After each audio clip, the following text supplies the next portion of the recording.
Uh,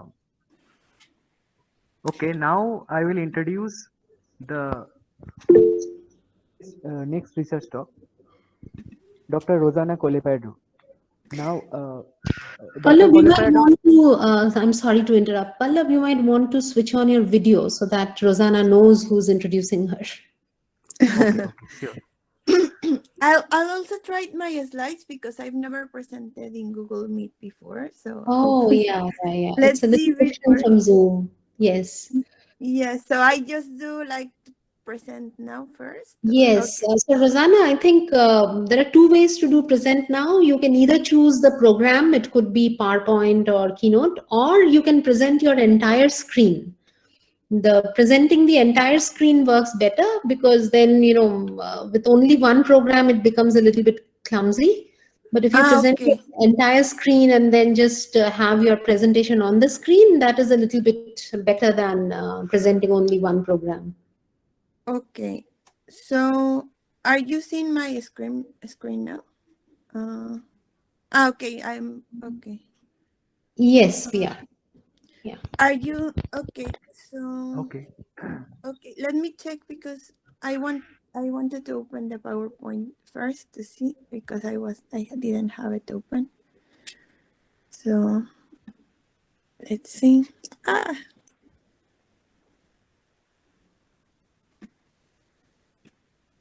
okay, I'll try again. Now I open PowerPoint. So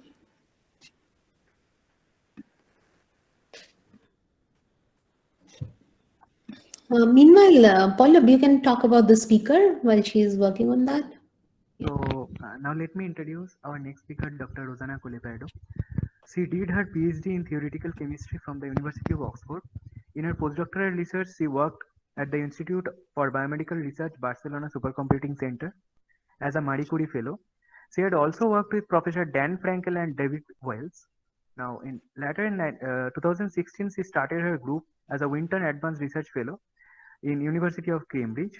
Soon after 2019, she moved to the Department of Chemistry and Genetics as an interdisciplinary lecturer.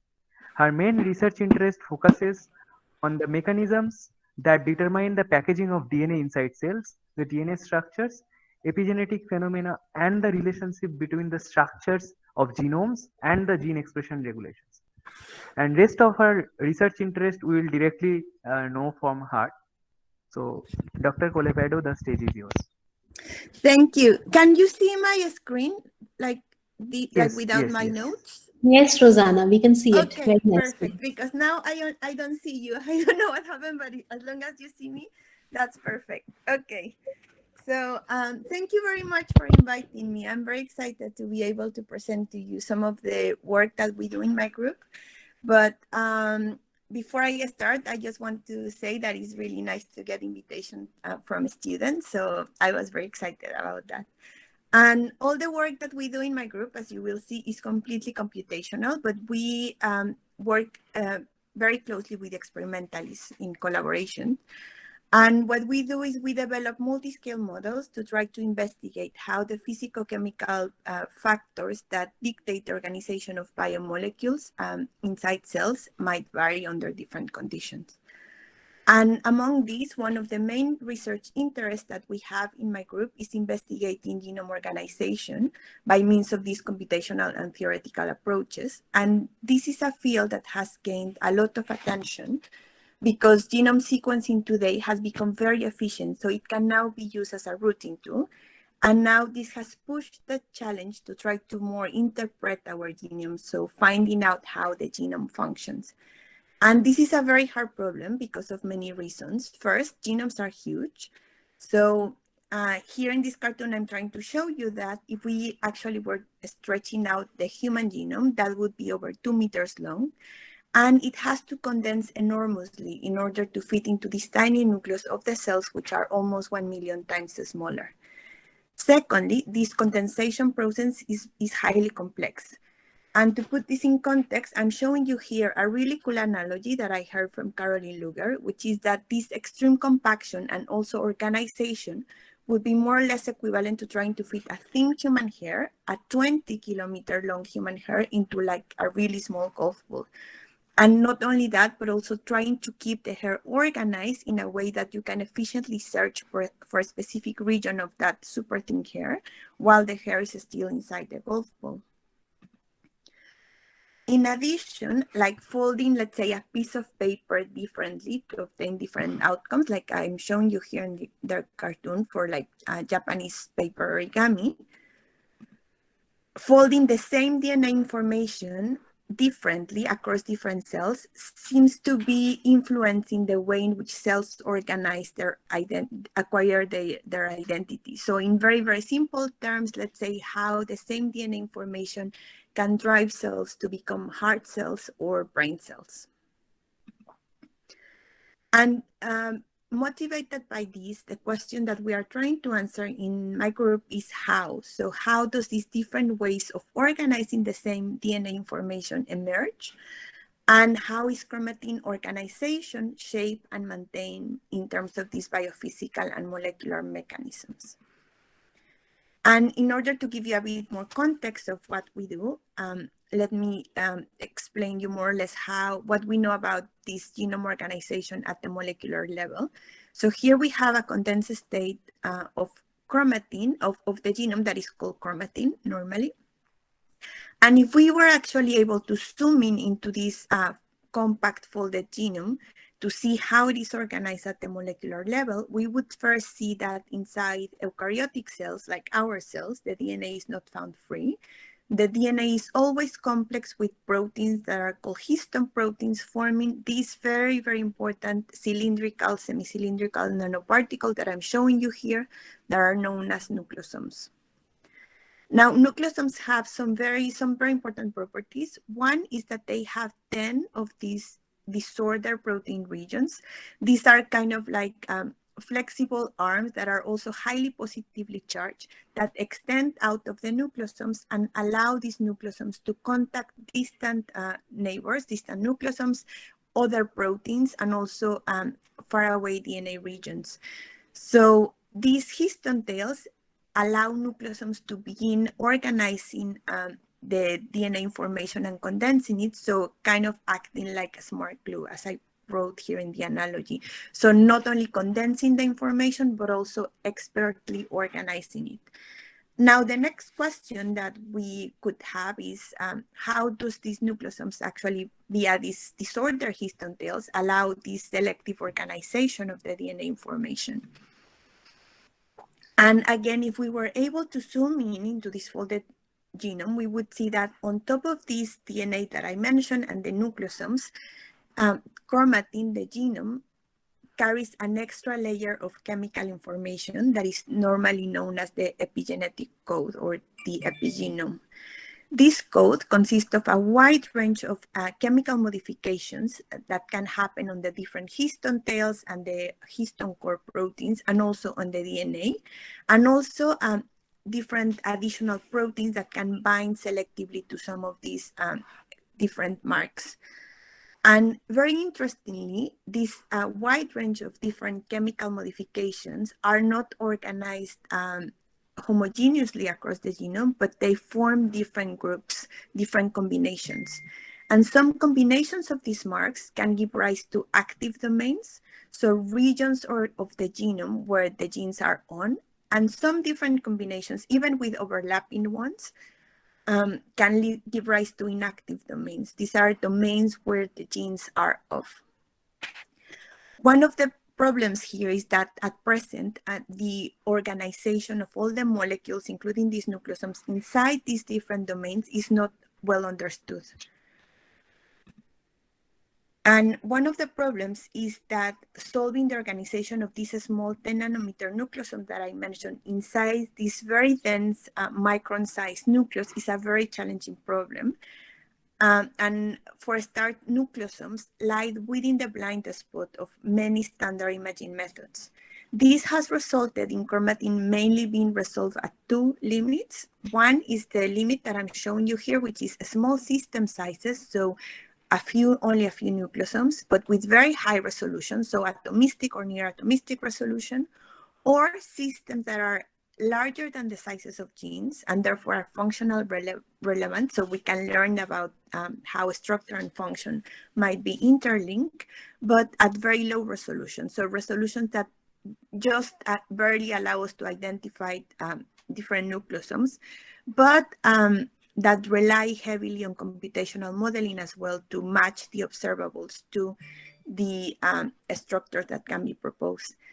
And indeed, there are many experimental techniques that are advancing enormously at the moment. For instance, I'm showing you some of these here. One is electron tomography, another one is super resolution microscopy, or methods combined with sequencing like Hi-C. These are actually pushing the boundaries here, getting to the blind spot. But as I mentioned, these rely also on computational modeling to propose structures that match the experimental observables, which means that the inaccuracies in the computer models can be transferred directly into the interpretation of the data and the organization of nucleosomes that are being proposed.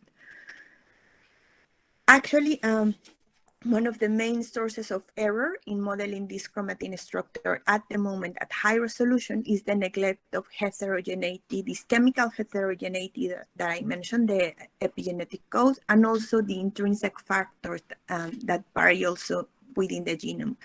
One of these examples is the effect of changing the length of the DNA connecting successive nucleosomes. And our previous work here on the left showed that if we treat chromatin as a homogeneous polymer, meaning a polymer in which all the different nucleosomes are exactly the same and all the DNA connecting successive nucleosomes is also exactly the same, we predict the formation of these very regular fiber-like structures which have been observed experimentally in vitro, also for systems that carry the same regular features. However, when we introduce this heterogeneity of the DNA, the linker DNA connecting nucleosomes as observed in vivo, we observe that the conformational ensemble of chromatin changes dramatically from these very rigid regular fibers to a polymorphic structural landscape. And this is a result that we are very proud of because it was later confirmed experimentally. Now, in order to complement these many exciting experimental advances that I mentioned you earlier and try to get this information about how chromatin is organized in the blind spot, in my group, we are developing multi-scale models, which basically link the chemical composition and diversity of the genome to its large-scale organization and even its liquid-liquid phase separation, as I'll show you more towards the end. In brief, what we do is we integrate descriptions of atomistic, very detailed descriptions of proteins, DNA sequences, and dinucleosomes with models that we call chemical specific models that we develop in our group that are coarse-grained models in which we still retain the chemical identity of the different amino acids and DNA bases. And then we integrate also a minimal description of biomolecules in which now we represent, let's say, nucleosomes just with a few particles, and that allows us to reduce the number of degrees of freedom in the system dramatically and also reach systems that now have functional relevance. We tested this type of multi-scale methodology earlier in 2015 to try to understand how, from the molecular point of view, why chromatin undergone this like dramatic decondensation when the H4K16 residue was acetylated. So what we did is, as I mentioned in my previous slide, we combined atomistic simulations of proteins and dinucleosomes with NMR data. And we discovered that this acetylation induces a very significant effect. It increases the stability of otherwise transient secondary structural elements in the tails, making them very rigid, condensing them, and making them unavailable to mediate internucleosome interactions. Then we map this extreme effect phenomenologically into a coarse-grained model, and we found then with this coarse-grained model that this tail rigidification explains the unfolding of chromatin, whereas simply considering charge reduction due to this acetylation of the lysine, which is positive, didn't explain it. With this type of multi-scale modeling techniques, we have also investigating how binding of a highly disordered protein to chromatin influences, again, its larger scale organization. In this case, I'm showing you our work on the H1 linker histone protein, which is one of the most abundant proteins in heterochromatin, that is high silent regions. And again, what we did here was we first used atomistic bias exchange metadynamic simulations of the full nucleosome with the linker histone H1 bound in this in its crystallographic point. And we observed that this long C-terminal tail of this H1 protein remains disordered when it binds to the nucleosome particle. This is a result that is consistent with experiments on the same H1 protein, but when it's bound to DNA, and on the same protein bound to a large negatively charged intrinsically disordered protein.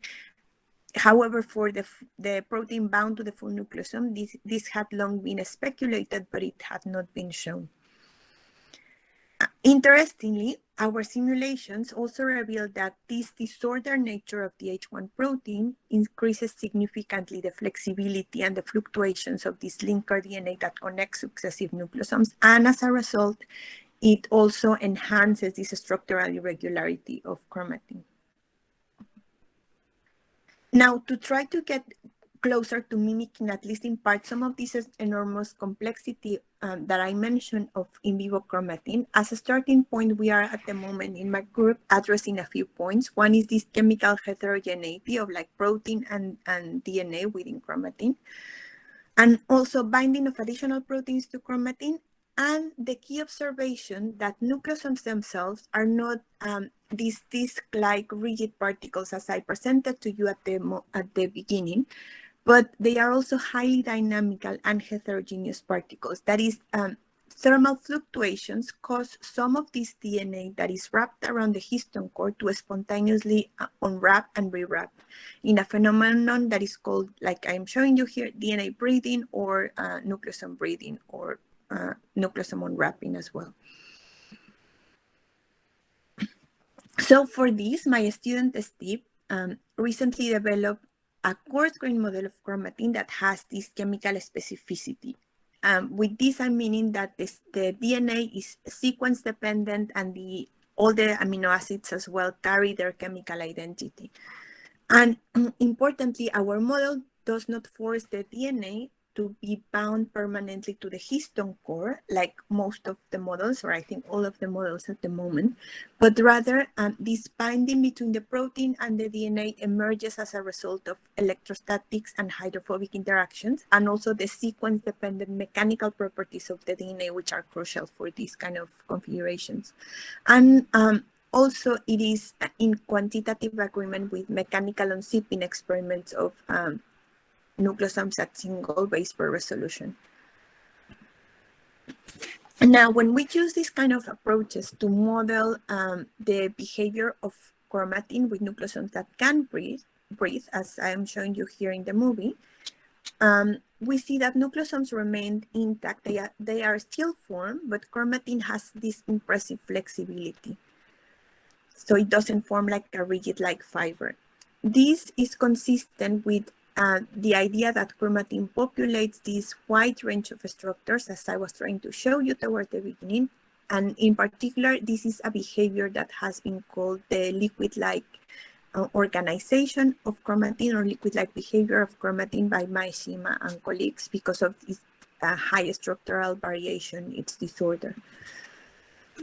Now, in more detail, when we compare how nucleosomes are organized within chromatin with these breathing nucleosomes versus a control case where we have now forced the nucleosomes to not breathe, so to remain intact, the DNA remains permanently bound to the histone core here on the left, and we plot the frequency of interactions that nucleosomes interact with their first nearest neighbors. So this nucleosome, its first nearest neighbor would be this one, its second nearest neighbor would be this one. So first nearest neighbors, second nearest neighbors, third, fourth, fifth, and so on. We observe here on the left that in chromatin with these non-breathing nucleosomes, our control case, nucleosomes stack face-to-face. So we have broken down these interactions in face-to-face in blue, face-to-side in orange, and side-to-side in green to account for these different orientations. So we see that in this control case, nucleosomes mostly interact with the second nearest neighbors face-to-face, so in this very, very well-ordered configuration. In huge contrast, as I'm showing you here in the right, and as I show you in the movie, DNA breeding favors instead a wide range of nucleosome interactions and orientations. And all the results that I'm showing you here have been computed for 150 millimolar sodium chloride concentration, which approximates the physiological concentration of monovalent ions in solution. Now, in addition, we can also monitor the dynamics of these nucleosome interactions simply by looking at how often every two nucleosomes are bound together, and we represent this with a value of 1 here, or how often they unbind, so, and we represent this with a value of 0. And we monitor this across time. So first, we see here on the left, again, our control case, that in these 30 nanometer fibers regular organization, once the nucleosomes stack, so once they adopt this value of 1, they rarely unstack, right? Like they have a few transitions, but they are very infrequent. In huge contrast, when we allow these nucleosomes to unwrap and rewrap dynamically and form this liquid-like chromatin organization, we see a lot of binding and unbinding events among nucleosomes, again underpinning this liquid-like organization of nucleosomes within chromatin. In addition, our model can also assess the detailed molecular interactions that stabilize the different types of structural behaviors in chromatin. I will not go into all the details of this figure, but you can go and have a look at our preprint here. But one of the key ideas, observations that we have with our model is that the two types of configurations, the rigid-like fibers and the dynamical organization of chromatin, are stabilized by completely different driving forces. So in the case of these rigid fibers, most of the configurations are sustained by face-to-face, core-to-core histone interactions, whereas in the case of this liquid-like chromatin organization, we have instead a wide range of promiscuous histone tails DNA interactions. And another important finding that we see is that nucleosome disorder in chromatin with these Priti nucleosomes increases the valency of nucleosomes. That is, at any moment in time, these Priti nucleosomes engage more neighbors per unit of volume. So here we have a nucleosome, a schematic representation of a Priti nucleosome that is bound to 5 other nucleosomes. And we have this configuration of a non-Priti nucleosome that is only able to bind to 2 other neighbors at the same time. And we also observe when we plot the sedimentation coefficient, which gives us an idea of how compact the different systems are, that chromatin with Priti nucleosomes produces this more, slightly more compact structure, so in agreement with experiments. So it allows the nucleosomes to be packed more efficiently. And all of the ideas that I show you so far are very interesting because for a very long time, chromatin information had come from in vitro experiments which had proposed that chromatin adopted this regular fiber-like organization. However, what we are finding here and what more recent experiments have proposed is that chromatin can actually be stochastically folded and tightly packed at the same time, and that perhaps some of the molecular mechanisms that we use to interpret the way in which a structure might be influencing function have to be reconsidered. One of these is what I'm showing you here, is that decompaction of chromatin is not necessary to grant DNA accessibility. As I show you, we have these stochastic or liquid-like chromatin arrays in which some regions of the DNA can become momentarily accessible. And in other words, chromatin compaction does not necessarily imply this steric pairing of enzymes. And this observations motivated us to look elsewhere at other potential mechanisms that could explain how chromatin might be organized in a space inside the cell nucleus, and at the same time efficiently control accessibility to its DNA information. And we look at mechanisms that do not rely on this picture, that a rigid fiber-like structure is needed to explain lack of access or to the DNA, and therefore gene silences. And one of the most interesting ideas that is getting a lot of attention is this idea of liquid-liquid phase separation.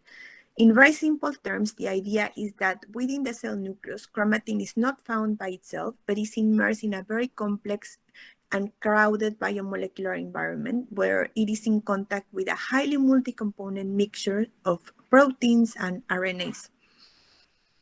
And many of these proteins, many of the molecules found within the context of chromatin are multivalent. This means that these proteins can establish more than 2 connections, more than 3 connections at the same time with other proteins.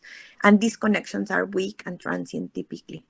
And above a certain critical concentration, these weak molecular interactions can lead to phase separation, as I'll show you in a minute. This field of genomic liquid-liquid phase separation has exploded in the past 3 years, and there is now evidence suggesting that this mechanism may have many different potential functional implications. Some of the most famous examples are the ones that I'm showing you here. One is the phase separation of HP1, which is associated with the formation of constitutive heterochromatin, that is silent chromatin. And on the other side of the spectrum, the phase separation of transcriptional coactivators, which is suggested to enable the formation of superenhancer regions, so regions that are active. And not only that, but more recently, groundbreaking experiments by the Rosana lab, one of our collaborators, show that a liquid-liquid phase separation is actually an intrinsic property of chromatin. That is, that chromatin can phase separate without the aid of additional proteins. Specifically, what the Rosana lab did was show that reconstituted chromatin, that is short of nucleosome arrays, can undergo liquid-liquid phase separation at physiological cells. And this is very exciting because phase separation of chromatin offers many potential advantages. For instance, it could allow molecule selection and concentration within these liquid-like domains. It could favor DNA searchability without having to disrupt a whole domain. And it could also explain how silenced regions can be selectively accessed for repair by a specific machinery. And very interestingly, for our work, it is also consistent with this accumulating evidence that nucleosomes have a liquid-like organization in vivo. They do not form these rigid fibers. So motivated by the enhanced valency that I showed you earlier of nucleosomes with like this DNA that breed, we hypothesized that this nucleosome breeding motion might actually play a role in this intrinsic phase separation of chromatin. And in order to investigate this, we again took a multi-scale approach. So that is using our chemically specific model that I mentioned earlier. We now develop a minimal coarse-grained model of chromatin where nucleosomes are represented just by a few particles, as I'm showing you here. But that is consistent with our chemically specific model. And with this model, we were able to perform simulations of chromatin liquid-liquid phase separation while resolving individual nucleosomes within and considering these nucleosome breeding motions too. So here, what you are seeing is kind of like a slice of a liquid drop. Here in the middle, we have the condensed phase, and on the outside, we have the diluted phase where there's a low concentration of chromatin. And with this type of simulation, something that we can compute that is very useful to understand the phase behavior of the system is their phase diagrams. So in this case, we are looking at the space of salt concentration. So we are increasing salt concentration towards here, like towards the low values of the y-axis. And then this is the density of the chromatin liquid phase. And what these diagrams give us is the range of stability in which chromatin or other proteins can phase separate. So above the coexistent curve, the system does not phase separate, it forms a homogeneous liquid. And below the coexistent curve, so in this region, we have cases where the density of chromatin has a dilute, this corresponds to that of the diluted phase, low densities here, and that of a condensed phase, so high densities here. So this is more or less this, the diluted phase here and the condensed phase in the middle. And one of the most important observations that we have is that these breathing motions of nucleosome promotes the phase separation of chromatin. In other words, it increases the size of the coexistent region, the range of stability, or the combination of parameters that can stabilize phase separation of chromatin. And not surprisingly, this occurs due to the same reasons that stabilize the liquid-like behavior of nucleosomes within chromatin. So that is first, nucleosome breathing leads to an entropic gain by increasing the heterogeneity and this transient nature of nucleosome-nucleosome interactions. And because it increases this nucleosome valency, as I mentioned before, nucleosomes that breathe can form many more connections per unit of volumes within this phase-separated chromatin, yielding this more stable liquid. So it has an entropic reason and an enthalpic reason. And in general, a lot of the work that my group has done and others have done converge in this point that valency has a dome. Yes? You have to wrap up in 2 minutes, I guess. 2 minutes? Okay, then I will skip this. I will skip the last slides because I think I can close there because this is just like more on the same thing. So I'll skip these slides.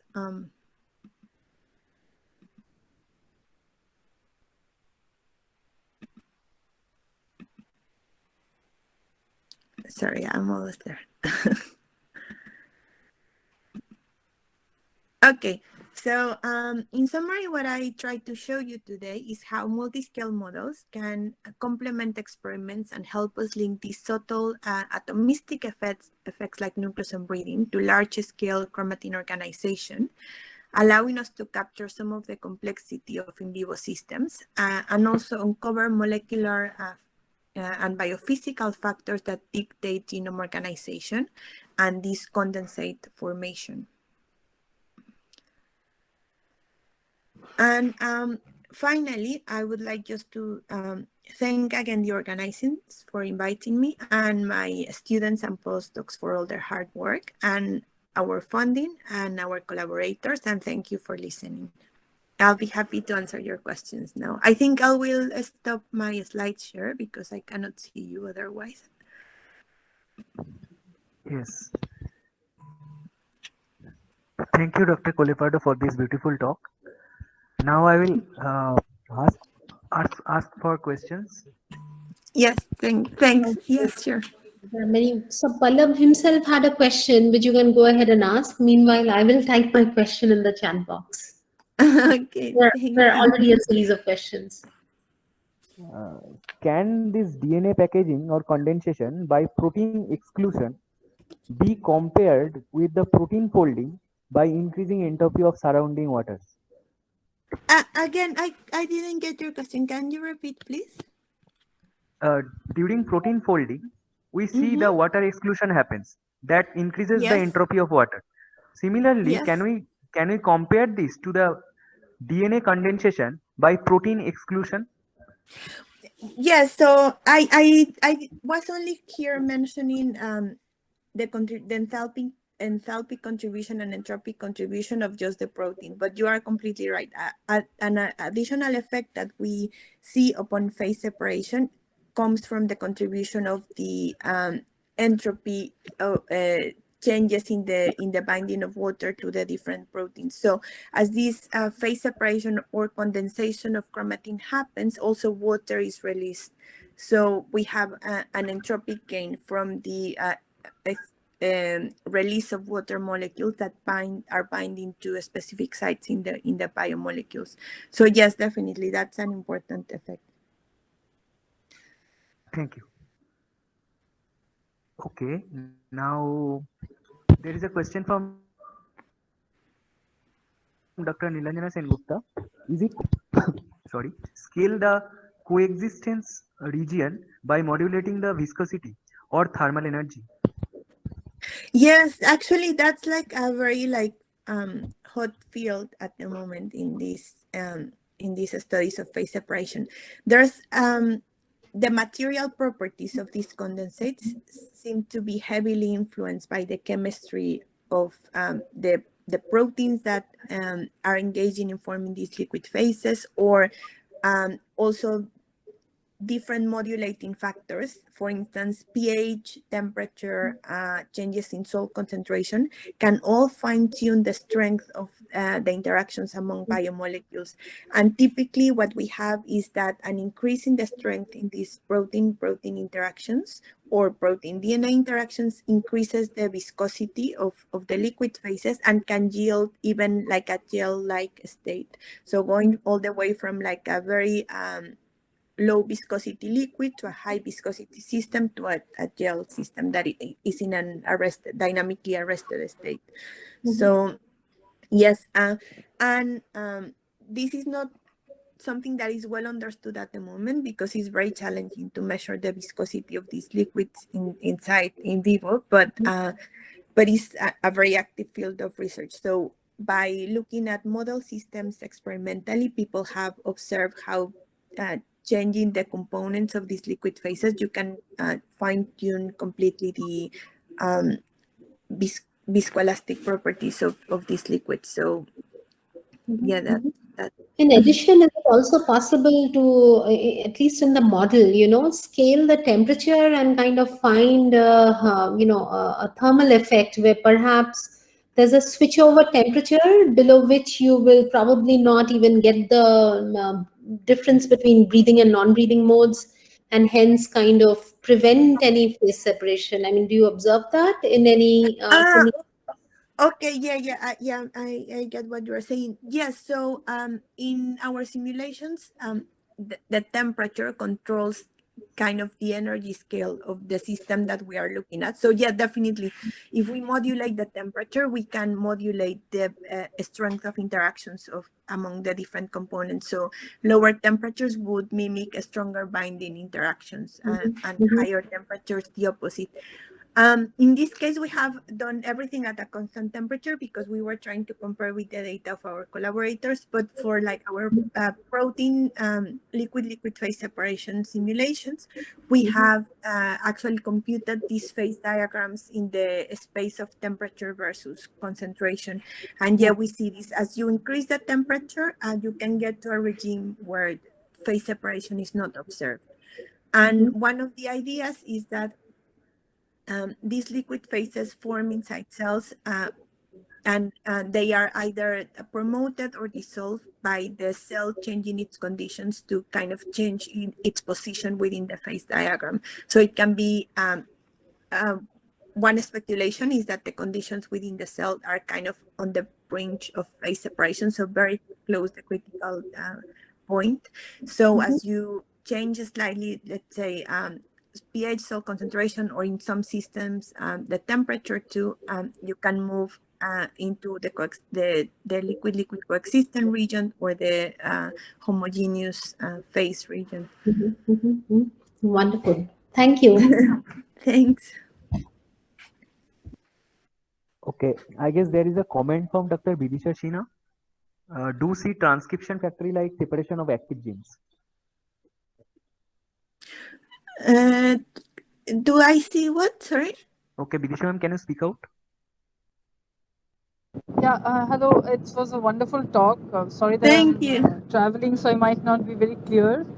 It was beautiful, actually. So I was just wondering, since you see these phase separations, I mean, and you were going to talk about the RNA and the effect of having RNA. So I was just wondering, do you also see, like, transcription factories are an enigma to me, that, all the active genes. Yeah. So yeah, that's not something that we are investigating at the moment, but experimental. You have a concentration of RNA polymerases and mRNA, and so. Yeah. So can you comment about that?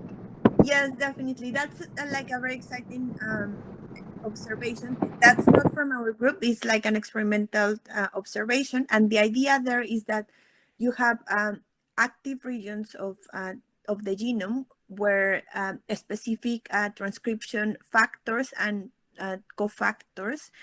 First, the transcription factors can bind to specific DNA regions, and those recruit or start to crowd transcriptional cofactors. These transcriptional cofactors have intrinsically disordered regions that seem to promote phase separation, also like with RNA fold and RNA present within the chromatin environment. And the role of RNA seems to be very, very important. So there are different effects that have been observed. One is that very long disorder RNAs, like the long non-coding RNAs, seem to inhibit phase separation in different regions of the genome, so therefore preventing phase separation just to happen everywhere within the chromatin environment. Whereas specific small RNAs that have well-defined secondary structures seem to promote on-demand phase separation within different chromatin regions again. And within this transcription factory idea, one of the hypotheses as well is that phase separation allows a lot of the different molecules that need to coexist in a specific moment and space in time within the nucleus to lead to transcription activation to actually get to that place very efficiently. So, but again, like this is something that is still like was just very, very recently discovered and is still like being tested. And so Thank you. I think we are going Wonderful to learn work. a lot Yeah. about this. No problem. Thank you.